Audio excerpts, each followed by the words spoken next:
Hi everyone, this is still the continuation of chapter 1 discussions, and since I don't have enough time to edit, so I'm not going to edit this. We're just going to upload this as raw videos. And whatever will be in the exam is whatever is going to be discussed here. So we are finished with this environment of business firms, and as what we have discussed, since a business firm is not in isolation, it's always is within the context of an external environment. So now it makes sense that we check what is in the external environment. So we see here, there are what we call direct action elements. And these are elements that are directly influencing the business. And these are the consumers, competitors, labor unions, suppliers, financial institutions, and government agencies. Whether the business likes it or not, these 6 groups and classifications of people always will have a direct influence in the business. That means whatever is happening with these 6 groups of people, management would have to consider them whenever they would make a decision. So if management wants to make a sound decision about the business, they would have always to consider what is the state of the consumers, the competitors, the labor unions, suppliers, financial institutions, and government agencies. And these are also called stakeholders. Now, in contrast to direct action element is indirect action elements, which are opposite of direct action elements. So these are still in the context of the business. This is surrounding the business. This is within the environment of the business, but it does not directly influence the business, but it still have influence on the business. Well, these are technological variables, economic variables, political, legal variables, social, cultural variables, and international variables. And if you notice, they are all variables, which means that they are changing. They're not constant.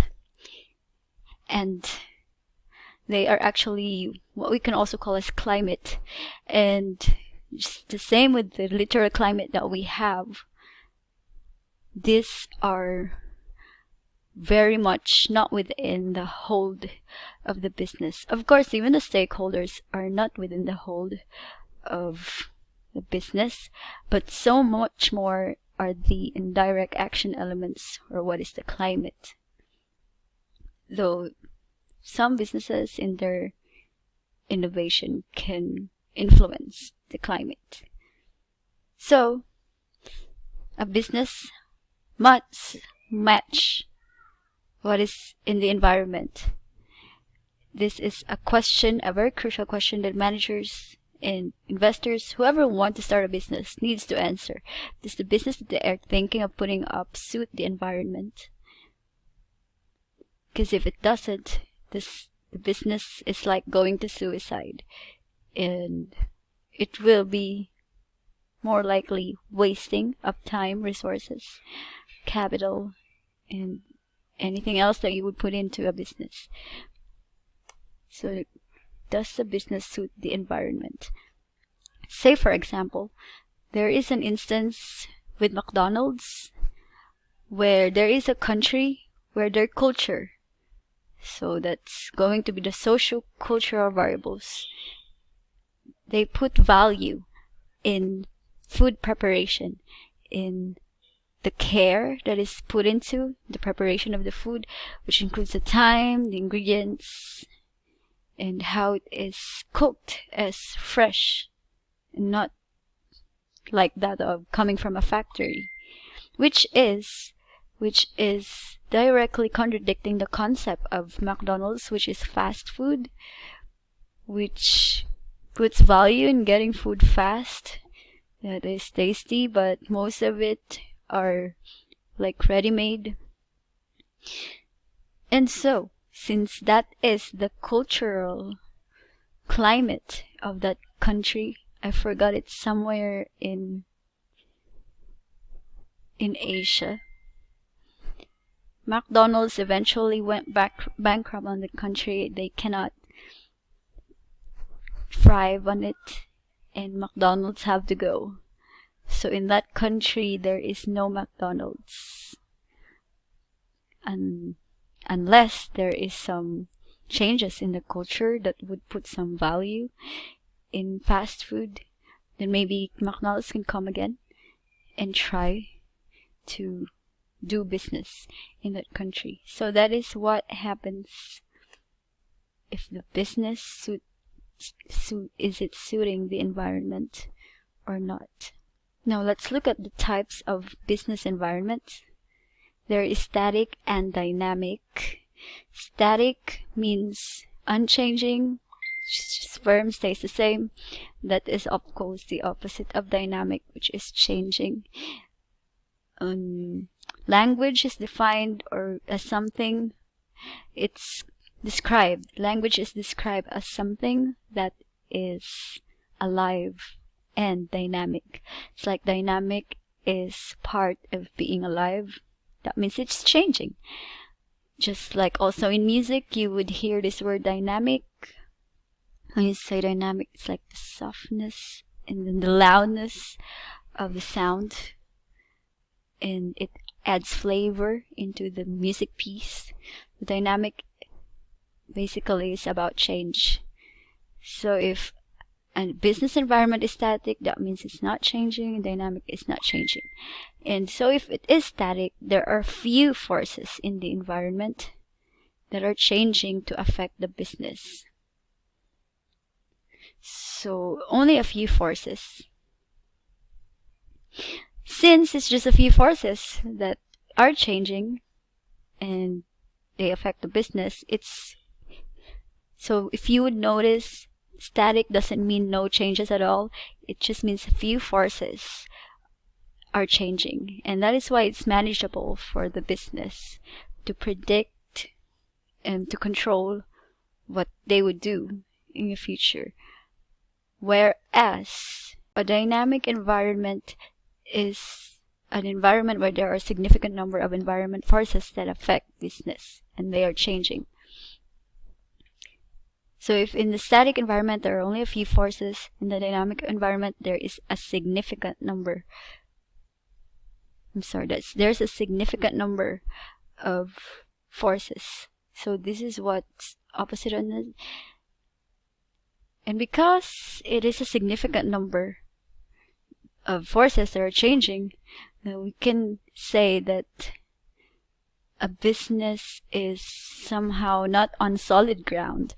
They have to constantly watch for the changes and act and respond accordingly so that they would continue to be in business. We can see this happening in the mobile phone industry.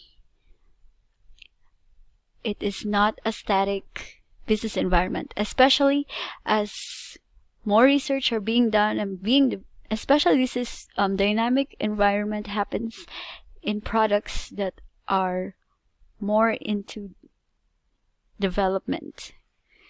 Like when iPhone has done a breakthrough on the use of touch technology, it has significantly changed the technological aspect of the entire industry. The technological variable was really changed when they have done the breakthrough in using touch technology. And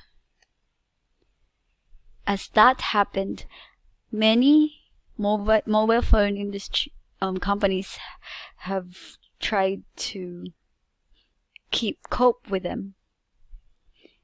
And then if you would notice, there is a company that didn't much cope with the change, and that is Nokia, which was one of the leading brands of mobile phones during the early days, but then it has dropped down because it was not able to cope up with the changing forces in the environment. They failed to match the environment. Their environment was not static but dynamic. And so this is something that businesses must watch out for. When it comes to dynamic environment, they have to watch for the trends.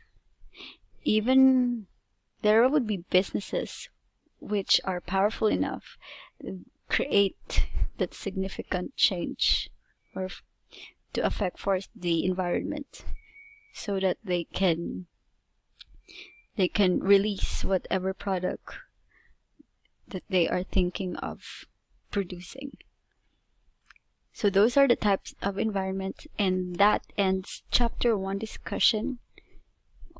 Chapter 2 is going to be about the history of management, and we're going to look at principles of management.